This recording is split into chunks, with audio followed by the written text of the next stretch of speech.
आप देख रहे हैं LN न्यूज।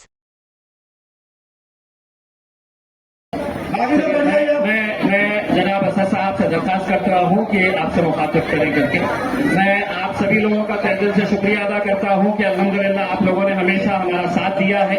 ये जो किट है ये लगातार तीसरी मर्तबा हम बांटने के लिए जा रहे हैं, चौथी मर्तबा है और कई हजारों की संख्या के अंदर ये किट्स बांटे जा चुके हैं।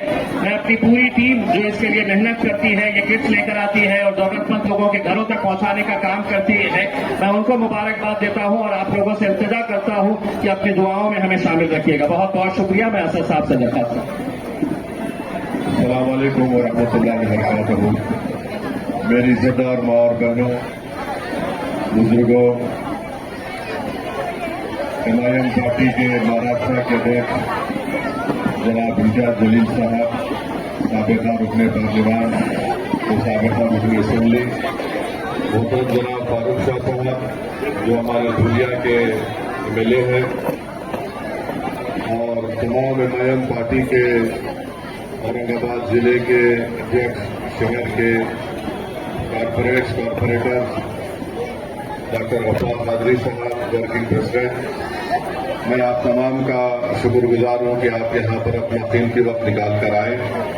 मैं दिल की गहराइयों से इम्तियाज जलील साहब का और उनके तमाम साथियों का शुक्रगुजार हूं कि वो इस तरह की स्कीम का आगाज किए और गरीब महिलाओं में, खवातीन में वो इस तरह की मशीन और ये कटलरी का सामान आपको देते हैं, बर्तन आपको देते हैं। मैं उम्मीद करता हूं कि इससे आपको फायदा जरूर पहुंचेगा। मेरी आपसे गुजारिश ये भी है कि आप औरंगाबाद में एमआईएम पार्टी को मजबूत रखिए और मैं ये खुलकर कह रहा हूं कि आने वाले विधानसभा में मेरी आप तमाम से अपील है कि आप हमेशा एमआईएम पार्टी का साथ दिए। आपकी दुआओं और आपके साथ और आपके वोट की वजह से यहाँ पर एमआईएम पार्टी का एमएलए भी बना, एमपी भी बना। अब हमारी कोशिश ये होनी चाहिए कि औरंगाबाद की हम यहाँ पर जितनी विधानसभा है जहाँ से एमआईएम पार्टी का कैंडिडेट होगा, आप उनको वोट डालकर अपना एक नुमाइंदा बनाकर महाराष्ट्र की विधानसभा में भी जाइए और मुझे यकीन है कि इंशाअल्लाह ताला इस बार पहले से बेहतर नतीजा निकलेगा और यहाँ से हमारे एमएलए कामयाब होकर औरंगाबाद के गरीब आवाम की नुमाइंदगी महाराष्ट्र की विधानसभा में करेंगे। और एक बात जो यहाँ पर अभी शिंदे सरकार है, उनको अचानक पार्लियामेंट इलेक्शन के बाद खवातीन से, महिलाओं से, हमारी बेटियों से एक ड्रामा कर रहे हैं, लाडली बहना के नाम पर स्कीम दे रहे हैं। तो ठीक है, जितना दे रहे आप लोग ले लो, क्योंकि 5 साल में ये लोग खूब दबा के खाए, बिरयानी बोलिए क्या बोलिए, अब आपको दे रहे हैं तो आप लीजिए, छोड़िए मत इनको, जितना मिल रहा ले लीजिए। और उसके बाद हम लोग बोलते ना उर्दू में, दक्कनी उर्दू में, कि ये लोग जो है सत्ता में रह के खूब खाजा का लंगर लूट के लेके गए। तो अब की बार आप इनको जो मिल रहा है ले लीजिए, छोड़िए मत। हम भी आपकी कोशिश कर रहे हैं कि आपका नाम दलाकर, मगर याद रखिए सिर्फ ड्रामा है। ये चुनाव के बाद जब सब खत्म हो जाने वाला है और ये समझ रहे कि लाडली बहना को देने से कुछ होगा, इससे बहुत से तकालीफ महाराष्ट्र के महिलाओं में है। स्कूल में हमारे बच्चियों से किस तरह का बर्ताव किया जा रहा है, यहाँ पर महिलाएं कितना पीड़ित है, उसके ऊपर इनकी कोई नजर नहीं है, ना उस पर कोई काम किया जा रहा है। और ठीक है, आपको मिल रहा तो उसको, आपको मिल रहा तो लेके जाइए, मगर चुनाव जब आएगा आप एमआईएम पार्टी का साथ दीजिए और इन तमाम लोगों को हमको घर में बिठाना है जो महाराष्ट्र में लोगों के जज्बात का, महिलाओं के जज्बात का, गरीब नौजवानों का, किसानों का, इन तमाम का इन्होंने इस्तेसाल, एक्सप्लॉयटेशन किया है। तो मेरी आप तमाम से फिर से गुजारिश है कि एमआईएम पार्टी को मजबूत करिए, मोहतरम इम्तियाज जलील साहब के हाथों को मजबूत करिए, ताकि हम यहाँ पर अपनी जो एक लीडरशिप आपने पैदा की है इसको हम और मजबूत कर सकें, ताकि महाराष्ट्र की विधानसभा में हम अपनी आवाज को और मुस्तहकम तरीके से उठा सकें। बहुत बहुत शुक्रिया, आप यहाँ पर आए। Thank you. आज दारुस्लाम औरंगाबाद के ऊपर असदुद्दीन ओवैसी साहब के हाथों 500 कामगार के किट्स 500 फैमिलीज को डिस्ट्रीब्यूट किए गए हैं। पिछले 1 महीने में 1350 फैमिलीज को जो कामगार के बर्तन से प्रोवाइड करके दिए और आज ये 500 मतलब 1850 हम लोगों ने किट्स दारुस्लाम से अमाउंट के अंदर तकसीम किए हैं। इंशाल्लाह आने वाले और 15-20 दिन के अंदर मैं समझता हूँ कि तकरीबन और 1000 फैमिलीज को हम लोग जो है तो ये किट्स प्रोवाइड करके देंगे। ये कामगार के किट्स उन फैमिलीज को प्रोवाइड करके दिए जा रहे हैं जिन लोगों ने दारुस्लाम औरंगाबाद के ऊपर आकर कामगार का फॉर्म भरा था। कामगार के फॉर्म क्या हम लोगों ने ऑर्गेनाइज किया था, जिसके जरिए हम लोगों ने आवाम के और खासतौर पर हमारी खवातीन बहनों के जो तो फॉर्म्स भर के लिए थे और अलहमदुलिल्लाह पिछले 1 महीने में उसका रिजल्ट आप लोग देख रहे हैं कि जिसकी वजह से लोगों ने आवाम के अंदर ये किट प्रोवाइड करके दिए हैं। कामगार का मैं आवाम को गुजारिश कर रहा हूँ, खासतौर पर कामगार वर्ग के कामगार का फायदा क्या है।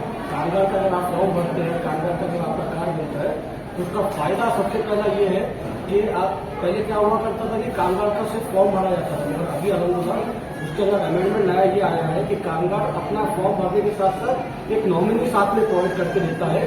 खुदा न खास्ता अगर उस कार्ड होने को कुछ हो जाता है तो उस नॉमिनी को गवर्नमेंट की तरफ से 2 लाख का मुआवजा दिया जाता है। साथ ही में कामगार के 2 बच्चे जो है तो उनका भी वो आधार कार्ड साथ में लगाता है। उनका एजुकेशन जो क्वालिफिकेशन है बच्चों का जो तालीम वो हासिल करने की कोशिश कर रहे हैं उसकी डिटेल भी इसके अंदर डाली जाती है, जिसका फायदा ये है कि उन बच्चों को आने वाले वक्त के अंदर चाहे वो 10th का एग्जाम हो उसके लिए स्कॉलरशिप मिलती है, 12th का हो उसके लिए स्कॉलरशिप मिलती है, या आगे और कोई स्टडीज फर्दर स्टडीज कामगार का हमारा बेटा करना चाहे या बेटी करना चाहे तो उसको भी जो है तो गवर्नमेंट की तरफ से स्कॉलरशिप मिलती है। इसीलिए हम लोग आवाम में ये अवेयरनेस पहुंचाने की कोशिश कर रहे थे कि आप लोग कामगार का जो तो फॉर्म भरिए। तो पिछले 6 महीने में 3000 फॉर्म दारुस्लाम के ऊपर सबमिट किए गए थे, जिसमें से आज तक का मिलाकर हम लोगों ने 1850 फैमिलीज को जो तो कामगार के किट्स प्रोवाइड करके दे दिए है और बाकी के जो 1000 है वो भी इंशाल्लाह मैं समझता हूँ कि आचार संहिता लगने से पहले हम लोग वो भी डिस्ट्रीब्यूट करके दे देंगे। कोई नए अगर रजिस्ट्रेशन करवाना चाहे तो नया रजिस्ट्रेशन हो रहा है? नया रजिस्ट्रेशन हम लोगों ने बंद कर दिया है अभी, क्योंकि ज्यादा वक्त है नहीं, मैं समझता हूँ 15-20 दिन के अंदर आचार संहिता लग जाने वाली है, तो उसकी वजह से नया फॉर्म हम लोग अभी नहीं ले रहे हैं।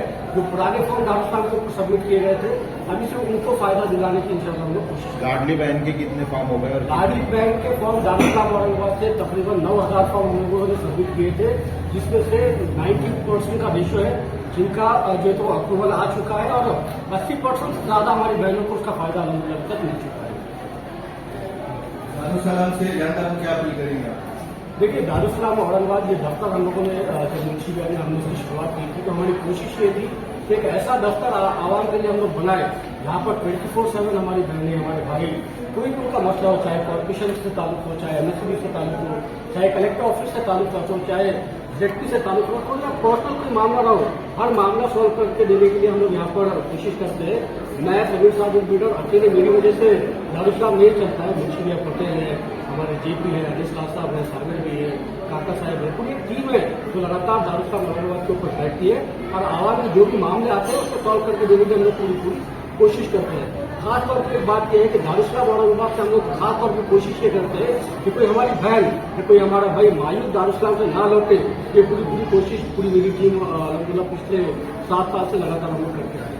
आपके अच्छे काम को देखकर जनता आपको एमएलए बनना देखती है तो आप ये भी क्लियर कर दीजिए कि आप कहाँ से खड़े रहने वाले हैं। देखिए मैंने अलहाज गणेश असदुद्दीन ओवैसी साहब और इम्तियाज अली साहब से गुजारिश की है कि मुझे जिनको आमदान का टिकट दिया है। देखिए 2019 तक हम लोग रेस में थे और आखिरी मोमेंट तक ऐसा लग रहा था कि मुझे टिकट मिल जाएगा, मगर क्योंकि बैरिस्टर साहब का कुछ और हुक्म आया तो हमने तब भी बैरिस्टर साहब की बात के ऊपर लगभग कहकर जमात के लिए काम किया और पिछले 5 साल से लगातार आवाम के बीच में हम लोग मौजूद है, लगातार आवाम की खिदमत हम लोग कर रहे हैं। जनता दरबार जो हम लोग चलाते हैं वो सुबह 11 बजे से लेकर 2 बजे तक हम लोग हमारे एसटी के कैबिन छोड़कर बाहर टेबल डालकर बैठते हैं आवाम की खिदमत करने के लिए।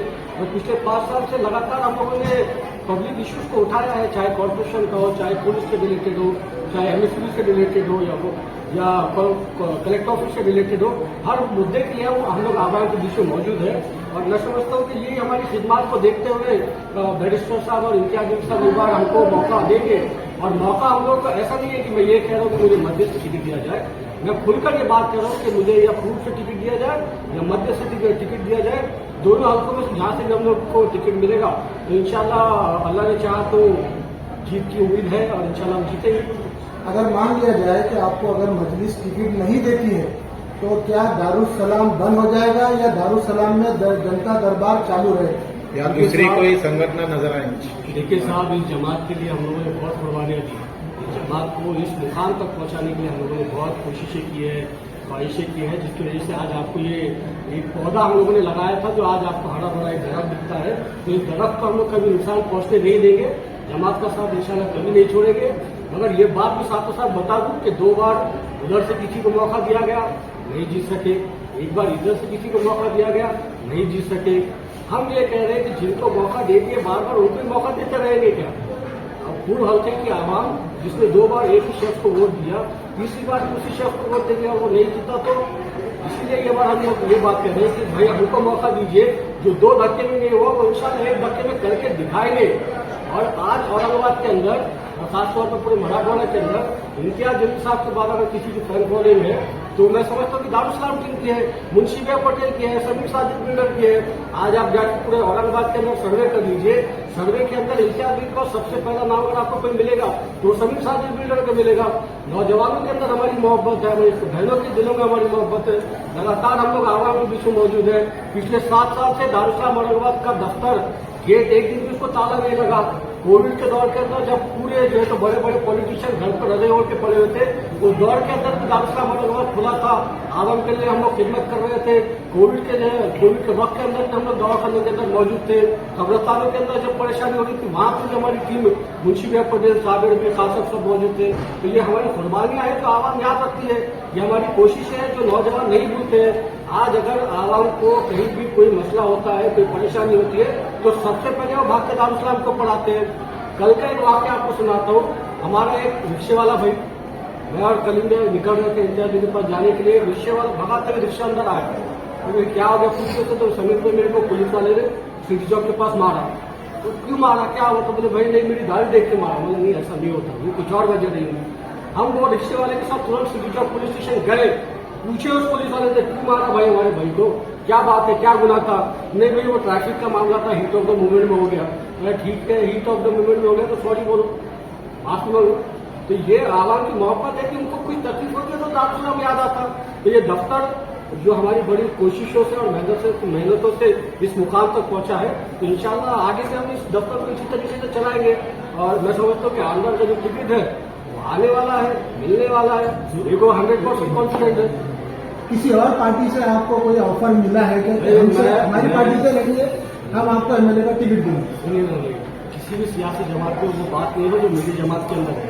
जब मेरे शहर का नाम बदला गया, जब औरंगाबाद शहर का नाम बदला गया तो ये कांग्रेस, ये एनसीपी, ये शिवसेना, ये शिंदे सेना, इन्होंने पूरे औरंगाबाद का नाम बदलने की तारीफ की। और ऐसी पार्टी के अंदर हम कभी भी नहीं जा सकते जिन्होंने मेरे शहर का नाम बदला। मैं मरते दम तक ये मानता रहूंगा कि मेरे शहर का नाम औरंगाबाद था, है और इंशाल्लाह मेरे लिए तो हमेशा औरंगाबाद रहेगा।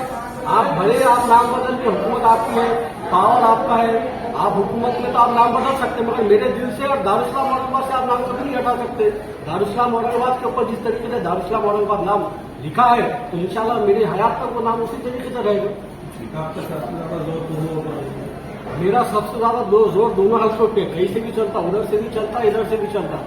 बता दिया 2 बार दीवार उधर नहीं गिरी, हम 1 बार भी गिरा के बताएंगे इंशाल्लाह। नहीं, शहर की जनता तो चाहती है कि समीर बिल्डर को जो है तो आमदार का टिकट मिलना चाहिए। अगर उससे कभी एमआईएम से नहीं मिलता है तो फिर अगला स्टेप क्या रहेगा? एमआईएम से नहीं मिलता तो जो मेरे सदर साहब का हुक्म है ना इंशाल्लाह लब्बैक करेंगे। आज का जो दौरा है यासिर साहब का क्या प्रोग्राम है? यासिर साहब ये वक्फ अमेंडमेंट बिल जो एक काला कानून जो तो गवर्नमेंट लाने की कोशिश कर रही है, उसके बारे में चर्चा है जो हज उसके ऊपर रास्ता सब बताने वाले हैं उसके अंदर डिटेल में कि किस तरीके से वक्फ बोर्ड का बिल लाकर हमारी ही जमीनों को, हमारी ही जायदादों को हमसे लूटने की जो साजिश गवर्नमेंट कर रही है।